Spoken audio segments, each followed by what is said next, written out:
एक बालक मिला अभी, वो बोला महाराज जी मैं गांव से कुछ रुपए थे मेरे पास, तो मैं पंढरपुर दर्शन करने चला गया। मैंने कहा फिर? बोले पंढरपुर दर्शन करने के लिए गए तो कुछ ऐसी योजना बनी कि उसका धन जो था वो पंढरपुर तक पहुंचते पहुंचते खत्म हो गया सारा।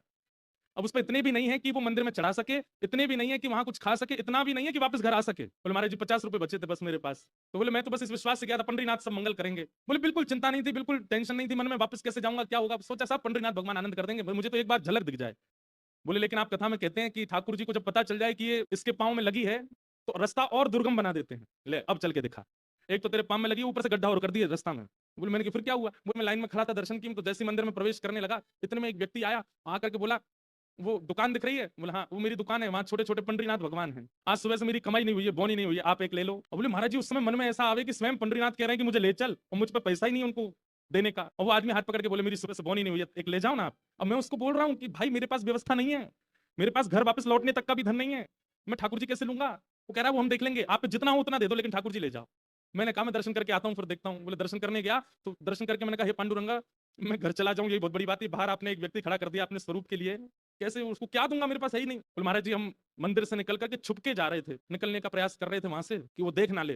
बोले मैं छुपके निकल गया, दूसरी गली में पहुंच गया तो सामने से आ गया, ये तुम कहाँ भागे जा रहे हो, तुम क्या गए थे ठाकुर जी लोगे, चलो मेरी दुकान पे। मैंने उसको कहा भाई तू मेरी जेब देख ले, मेरे पास कुछ नहीं है। तो बोला कितना है तुम्हारे पास? बोले 50 रुपया बचा है बस, लेकिन मेरे घर वापस जाने का भी किराया नहीं है मेरे पास। बोले वो सब हो जाएगा, आप मुझे 50 रुपए दो, ले जाओ ठाकुर जी। कहाँ ठाकुर जी 400-500 रुपए के स्वरूप आता होगा।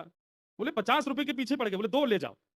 बोले मुझ में भी लोभ आ गया, मैंने कि 25 में ही दे दो, जब 50 में दे रहे हो तो 25 में ही दे दो। ले लिए ठाकुर जी। बोले महाराज जी ठाकुर जी लेकर के मैं हृदय से लगा करके बस स्टैंड की तरफ सोच तो रहा हूँ कि जाऊं, पर है ही नहीं व्यवस्था। लेकिन एक बार भी मन में ऐसा नहीं आया कि कहूं ठाकुर जी से कि कोई व्यवस्था करो। बोले बस स्टॉप पहुंच गए, हमारे गांव जाने वाली बस आ गई सामने, कंडक्टर बोला चढ़ जाओ भैया वहां जाने की है। तो बोले मैं उसको बोलना चाह रहा था कि भाई तुम पहले सुन लो मेरी स्थिति फिर बैठाना बस में, लेकिन बोले इतनी भीड़ भीड़ आई, बस धीरे धीरे खिसकने लगी, लोग बाग चढ़ने लगे, कंडक्टर ही हाथ पकड़े जल्दी बैठो, अरे भैया मेरी बात तो बोले सुनाना, बस में बैठ के सुनाना, पहले चढ़ जाओ ऊपर। चढ़ गया।